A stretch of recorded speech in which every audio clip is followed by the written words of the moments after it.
আমি আজ গভীর শ্রদ্ধার সাথে ৭১ এবং ২৪-এর সমস্ত শহীদদেরকে স্মরণ করছি। অবশ্য ৪৭ না হলে ৭১-এর ওই মানচিত্র আমরা পেতাম না, আবার ৭১ না হলে এই রাষ্ট্রকে মেরামত করার জন্য ২৪ আমরা পেতাম না। কাজেই প্রত্যেকটা একটা আটটার সাথে সম্পর্কিত। আমরা এমন একটা বাংলাদেশ গড়তে চাই যে বাংলাদেশের প্রত্যাশা, আমি বিভিন্ন শ্রেণী পেশার মানুষজন যাদের কথা বললাম তারা যেটা প্রত্যাশা করেন। দুঃখের বিষয়, আমরা ১৫.৫ বছর তৎকালীন সকল বিরোধী দল, এদেশের সুশীল সমাজ, সাংবাদিক মহল, আলেম ওলামা কেউ নিপীড়নের হাত থেকে রক্ষা পাননি। আমরা মজলুম ছিলাম, কিন্তু ৫ আগস্টের পর অনেকেই অতীতের স্মৃতি মনে হয় যেন আমরা ভুলে গেছি। আমরা যদি স্মরণ রাখতাম তাহলে জুলাই যোদ্ধাদেরকে আমরা কলিজার ভিতর থেকে আমরা তাদেরকে সম্মান করতাম, ভালোবাসতাম, তাদের আকাঙ্ক্ষাকে ধারণ করতাম, কনসিভ করতাম, আর তাদের আকাঙ্ক্ষা বাস্তবায়নে নিজেরা অঙ্গীকারবদ্ধ হয়ে এগিয়ে আসতাম। হ্যাঁ, কেউ এসেছি, কেউ আসতে পারেনি।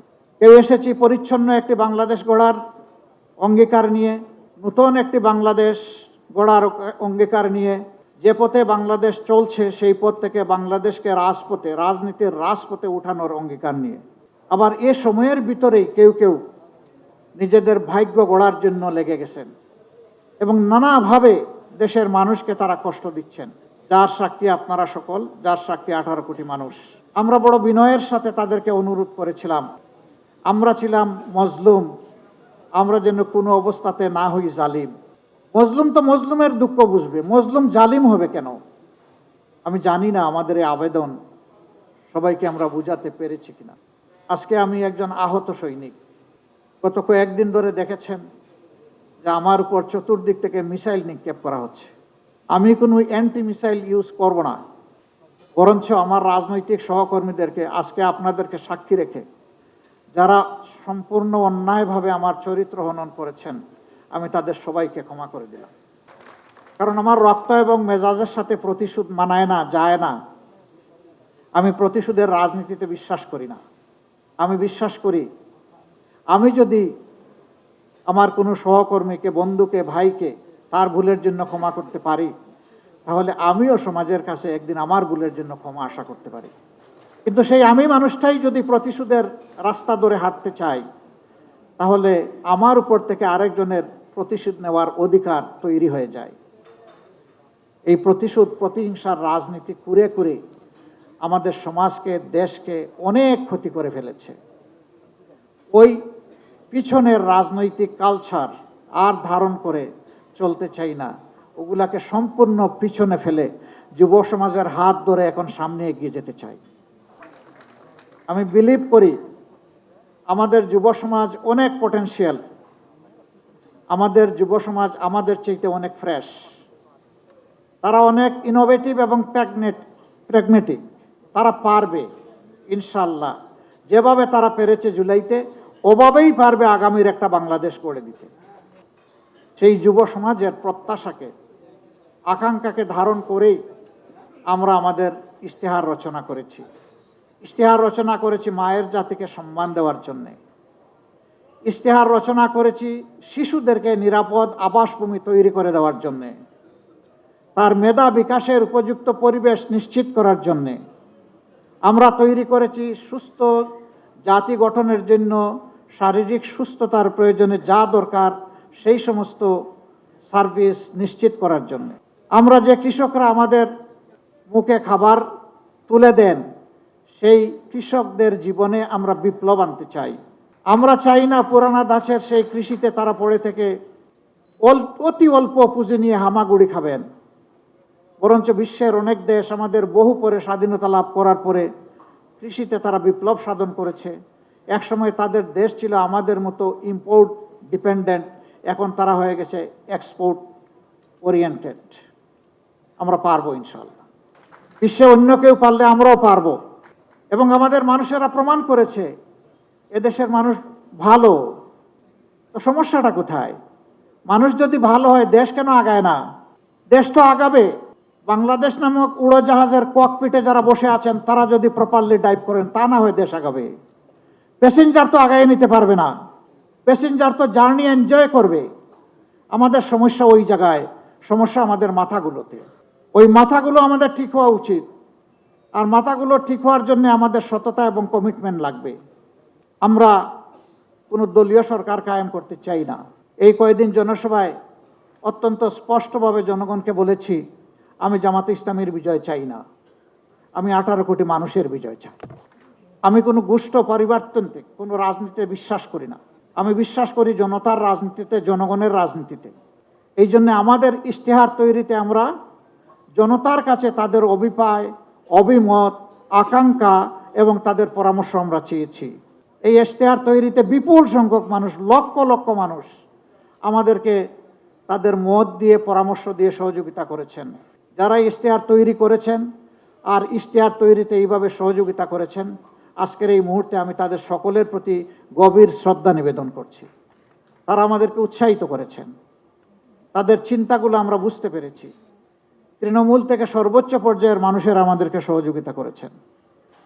আমাদের যে ইশতেহার, এই ইশতেহার হবে ইনশাআল্লাহ জনবান্ধব, ব্যবসা বান্ধব, শান্তি বান্ধব, শৃঙ্খলা বান্ধব। আমরা আমাদের ব্যবসার ক্ষেত্রে অবশ্যই প্রাইভেট ভেঞ্চারকে আমরা বেশি উৎসাহিত করব। এটা দেশি এবং বিদেশি।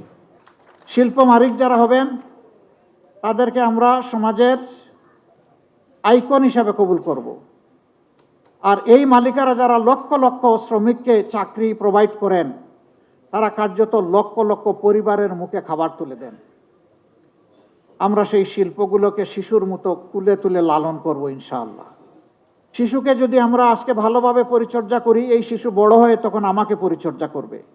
আমরা শিল্পকে এই কারণেই নিউবর্ন বেবির মতো আমরা নার্চার করব যে তারাই আগামীতে ইনশাআল্লাহ এই দেশটাকে সুন্দরভাবে গড়ে দিবেন, আমাদের যুবক যুবতীদের হাতে কাজ তুলে দেবেন। এই ক্ষেত্রে আমাদের পলিসি হবে মালিক পক্ষ এবং শ্রমিক পক্ষকে মুখামুখি করা নয়, বরঞ্চ সমন্বয় করে হাতে হাত ধরে বুঝানো। শিল্প বাঁচাতে হলে শ্রমিককে বাঁচাতে হবে, আর শ্রমিকদেরকে বুঝাতে হবে যে যদি শিল্প বাঁচে তাহলে তুমিও বাঁচবা। সুতরাং শিল্পকে নিজের সন্তানের মতো ধারণ করো। আর মালিকদেরকে আমরা অনুরোধ করব তারা যেন তাদের যারা শ্রম বিনিয়োগ করেন তাদেরকে যেন তাদের সন্তানের মতো ধারণ করেন। তারা একটুখানি সম্মান চায়, একটুখানি ভালোবাসা চায়, একটুখানি কর্মপরিবেশ চায়। বিশেষ করে মহিলা শ্রমিক যারা থাকবেন, নারী শ্রমিক, তাদের জন্য কর্মঘণ্টার ব্যাপারে আমাদের একটা প্ল্যান আছে, আমরা বলেছি। পর্যায়ক্রমে সেটা ইনশাল্লাহ বাস্তবায়িত হবে। এটা যখন বললাম, কারো কারো কপালে চিন্তার ভাঁজ, আর কেউ কারো কারো উল্লাস যে এই একটা ভালো পয়েন্ট পেয়েছি, এবার আর একটা মিসাইল মেরে দিব জামাত ইসলামের উপর। হলো, দুটাই হলো। চিন্তার ভাঁজ যারা ব্যবসা এবং শিল্পের মালিক, তারা চিন্তা করেছেন 5 ঘন্টা কাজ করে যদি 8 ঘন্টার বেতন হয় তাইলে আমি পুষাবো কিভাবে? না, আপনি দিবেন কেন? তিনি যে কয়েক ঘন্টা এখানে শ্রম দিবেন সেই কয়েক ঘন্টার আপনি দিবেন, বাকিটা সরকারের দায়, সরকারকে দিতে হবে। মায়েরা সমাজ গড়ে দিবেন আর মায়েদেরকে এটুকু সম্মান আমরা দেখাবো না, এটা হতে পারে না। দুনিয়ার বহু দেশে এটা আছে। 6 ঘন্টা, 4 ঘন্টা, 5 ঘন্টা। অনেকে আওয়াজ তুলল, এমনিই নারীরা কর্মক্ষেত্রে সুযোগ পায় কম। এখন যখন নিয়োগকর্তা দেখবে যে তাদের কর্মঘণ্টা কম, তখন আর নিবেই না। কিন্তু তারা এটা চিন্তা করেননি। যখন একজন সন্তান সম্ভবা মা, এরপরে যখন তিনি সন্তানকে জন্ম দেন, তারা লালন পালন করেন, অনেক সময় 8 ঘন্টা কাজ করতে পারবেন না বলে পুরা চাকরিটাই ছেড়ে দেন। আমরা তো সেখানে তাদের জন্য সহজ করে দিচ্ছি, যাতে চাকরি তার স্বার্থে নয়, ওটাও লেগে থাকবে, সন্তানও তার গায়ের সাথে জড়িয়ে থাকবে। এই দুইটার আমরা সমন্বয় ঘটাতে চাচ্ছি। 3 ঘন্টা বাকি যেটা থাকবে সেখানে কাজ থেমে থাকবে না। দুনিয়ার বহু দেশে আছে, পাবলিক অ্যান্ড প্রাইভেট, পিপিপি, সব জায়গায় পার্ট টাইম ওয়ার্কার নিয়োগ দেওয়া যায়। সেখানে মালিকরা দিবেন, আরও বেশি জব ক্রিয়েট হবে। কোনো মা এমন থাকতে পারেন যে তিনি 5 ঘন্টা পারবেন না, 3 ঘন্টা করবেন, তিনি ওই জায়গাটা ফিল আপ করবেন। এইভাবে যদি আমরা চিন্তা করি তাহলে তাদের কর্মের পরিবেশটা সহজ হয়। শুধু তাই নয়, এখানে শ্রমঘন এলাকায় নারীদের জন্য অবশ্যই তাদের বাচ্চাদের, বেবিদের ডে কেয়ার সেন্টার থাকতে হবে। তবে হ্যাঁ, পর্যাপ্ত পরিমাণ নারীরা যেখানে কাজ করবেন সেখানেই কেবল এটা মেনটেন করা সম্ভব। সেইটা যৌক্তিকতার ভিত্তিতে হবে। আমরা এও ডিক্লেয়ার করেছি 5 বছর পর্যন্ত বয়সী শিশু যারা আছেন তাদেরকে ইনশাআল্লাহ সরকার পূর্ণ দায়িত্ব নিয়ে তাদের স্বাস্থ্যসেবা সম্পূর্ণ ফ্রি নিশ্চিত করবে। সারা জীবন যারা দেশকে রাষ্ট্রকে দিয়ে গেছেন, অবসর জীবনে চলে গেছেন, এই রিটায়ারমেন্ট লাইফে একদিকে থাকে না টাকা কড়ি, অন্যদিকে বেড়ে যায় রোগ শোক, সেই সময়টা বড় কষ্টের। যিনি সারা জিন্দেগি রাষ্ট্রকে দিলেন, রাষ্ট্রের অবশ্যই তার প্রতি, সেই নাগরিকের প্রতি দায়িত্ব আছে। তিনি একজন কৃষক হতে পারেন অথবা উচ্চ পর্যায়ের একজন কর্মকর্তা হতে পারেন, কিন্তু এখন অবসরে, এই অবসরকালীন জীবনে যতদিন তারা বেঁচে থাকবেন রাষ্ট্র ইনশাল্লাহ তাদের পূর্ণ চিকিৎসার দায়িত্ব নেবে। মাঝখানের যে বয়সটা ক্রিয়েটিভ এজ, এখানে পার্টিসিপেটরি, কিছু দায়িত্ব নেবে রাষ্ট্র, কিছু নেবে ব্যক্তি, এইভাবে মিউচুয়ালি এটা আমরা ইনশাল্লাহ মেকআপ করব। এখনকার স্বাস্থ্যসেবার অবস্থা ভালো নেই। রাজধানী টাউনে যেটুকু আছে মফস্বল টাউনে ওঠাও নেই। আমাদের অঙ্গীকার হচ্ছে 64 জেলার সব জায়গায় মেডিকেল কলেজ আমরা গড়ব ইনশাল্লাহ, এবং সেই মেডিকেল কলেজগুলো গড়ার মাধ্যমে আমরা স্কিল ম্যান পাওয়ার ডেভেলপ করব। তারপরে ওই জেলা কেন্দ্রে বিশেষায়িত সরকারি হাসপাতাল থাকবে, সেখানে সবার জন্য ফ্রি হয়তো হবে না, কিন্তু গলা কাটাও হবে না। চিকিৎসা নিতে গিয়ে গলায় কাটা ঢুকবে না, চিকিৎসা নিতে গিয়ে মন এবং শরীর দুইটাই কমফোর্ট ফিল করবে ইনশাআল্লাহ। সেরকম স্বাস্থ্যসেবা আমরা গড়ে তুলতে চাই। শিক্ষার ক্ষেত্রে আমাদের অঙ্গীকার আরও স্পষ্ট। আমাদের বর্তমান শিক্ষা ব্যবস্থা হচ্ছে সার্টিফিকেট প্রোডাকশনের শিক্ষা ব্যবস্থা। আমরা এই শিক্ষাকে আমূল পরিবর্তন করতে চাই। আমাদের বিদেশি বন্ধু যারা আছেন, উন্নত শিক্ষা তারা তাদের দেশে নিশ্চিত করেছেন, আমরা তাদের সাথে বসবো। আমরা শিক্ষার দুইটা গুণগত পরিবর্তন আনতে চাই।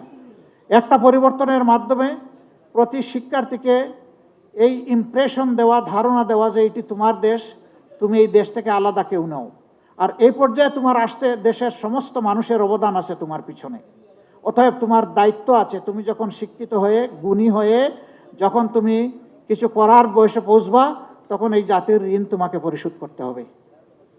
শিক্ষার মাধ্যমে এই মোরাল লেসনটা আমাদের শিক্ষার্থীদের মাধ্যমে আমরা দেওয়ার চেষ্টা করব। এরকম শিক্ষার্থী যারা আসে, আমি নিশ্চিত তারা তাদের দেশকে অবশ্যই ভালোবাসবে।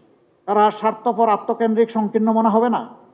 তারা উদার, দূরদৃষ্টি সম্পন্ন হবে, সবাইকে সম্মান করতে শিখবে, সবার হক তাদেরকে দেওয়ার জন্য সে তার সবটুকু উজাড় করে চেষ্টা করবে।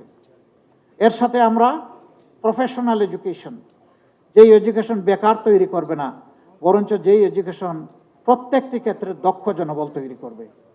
এটা ক্লাস 6 থেকেই ক্রমান্বয়ে এই প্রফেশনাল এডুকেশনটা শুরু হবে।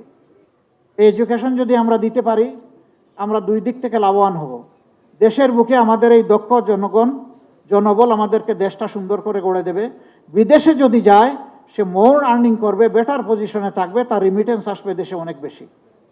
আমরা অবশ্য দুটা রিমিটেন্স চাই।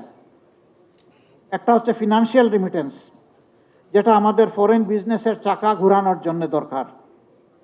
এটা দুইভাবে আসে ফরেন ইয়েটা, একটা হচ্ছে আমাদের এক্সপোর্ট বিজনেসের মাধ্যমে, আর একটা হলো আমাদের প্রবাসী যোদ্ধাদের মাধ্যমে, যাদেরকে আমরা রিমিটেন্স যোদ্ধা বলি। কিন্তু ওই পর্যন্তই, একটা শব্দ তাদের জন্য বলে দিয়েছি রিমিটেন্স যোদ্ধা, কিন্তু বীরের যে সম্মান এই জাতি তাদেরকে এখনো দিতে পারে নাই। পরিবারকে, দেশকে সাপোর্ট দিতে গিয়ে বিদেশের মাটিতে যখন মারা যায়, তখন তার লাশ নিয়ে টানাটানি হয়। এই লাশটা কে দেশে আনবে? এটি লজ্জার।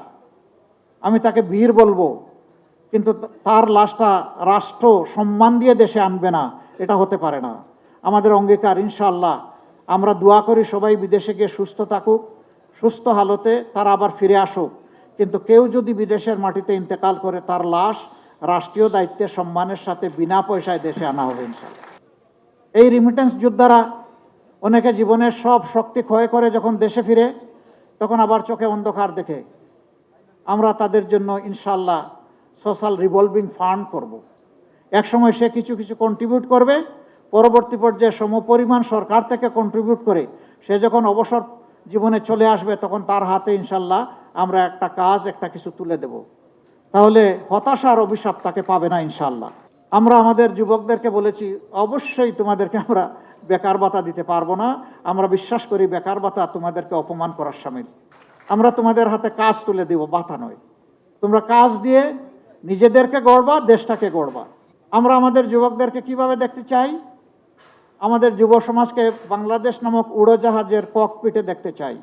ওখানে তাদেরকে ক্যাপ্টেন হিসেবে বসিয়ে দেব, আর আমরা বসবো ইনশাল্লাহ সেদিন প্যাসেঞ্জার সিটে। এই যুব সমাজ দেশটাকে সামনের দিকে এভাবেই এগিয়ে নিয়ে যাবে ইনশাআল্লাহ। সমাজের দুইটা পিছিয়ে পড়া জনগোষ্ঠীর কথা না বললে আমি আমার বিবেকের কাছে দায়বদ্ধ থাকব। একদল মানুষ যারা রাস্তাঘাট পরিষ্কার করেন, যাদেরকে আমরা পরিচ্ছন্নতা কর্মী বলি, তারা মানবেতর জীবনযাপন করে, এটা বড় কথা নয়। তাদেরকে মানবিক মূল্যটা মোটেই দেওয়া হয় না। ইনশাআল্লাহ আমরা তাদের জীবনকে তুলে আনবো আল্লাহ চাই। আমরা প্রমাণ করব তারাও মানুষ, আমরাও মানুষ, এবং প্রমাণ করব সরকার যারা পরিচালনা করে এদের মাঝে মানবিক একটা মন আছে, হৃদয় আছে। চা বাগান, সেই এলাকাগুলো চট্টগ্রামে আছে, সিলেটে আছে, পঞ্চগড়ে আছে, মৌলভীবাজারে আছে, বিভিন্ন জায়গায় আছে। এদের জীবন যদি দেখেন চোখে পানি আসবে। তারা কি মানুষ নয়? তারা এদেশের নাগরিক নয়? যদি তারা এদেশের নাগরিক হয়ে থাকে, মানুষ হয়ে থাকে, তাহলে তাদের এই অবস্থা হবে কেন? তাদের জীবন মানে ইনশাআল্লাহ, আল্লাহ যদি আমাদেরকে সুযোগ দেন, আমরা যুগান্তকারী বিপ্লবিক পরিবর্তন আনব। তাদের সন্তানেরাও একদিন এমনভাবে বেড়ে উঠবে যে ওই চা বাগান থেকে বেরিয়ে আসা একজন মানুষ, সেও দেশের প্রধানমন্ত্রী হবে ইনশাআল্লাহ। তাহলেই সমাজের প্রতি ইনসাফ হবে। আমাদের এখানে পাহাড় সমতল নিয়ে কথা আছে। দেশ খুবই ছোট, বিপুল সংখ্যক জনবল আমাদের। এই দেশে পাহাড় এবং সমতলের ব্যবধান আমরা ঘুচিয়ে সমতল করতে চাই। এই রেষারেষি হিংসা দূর করতে চাই। পাহাড়ে যারা বসবাস করেন, তারা যদি তাদের ন্যায্য পাওনা থেকে বঞ্চিত হয়ে থাকেন, তাহলে অগ্রাধিকার ভিত্তিতে আমরা তাদের হাতে তাদের পাওনা তুলে দেবো ইনশাআল্লাহ। তারা যেন আস্থা এবং গর্বের সাথে মনে করে এই দেশটা আমার, এ দেশ আমাকে গড়তে হবে।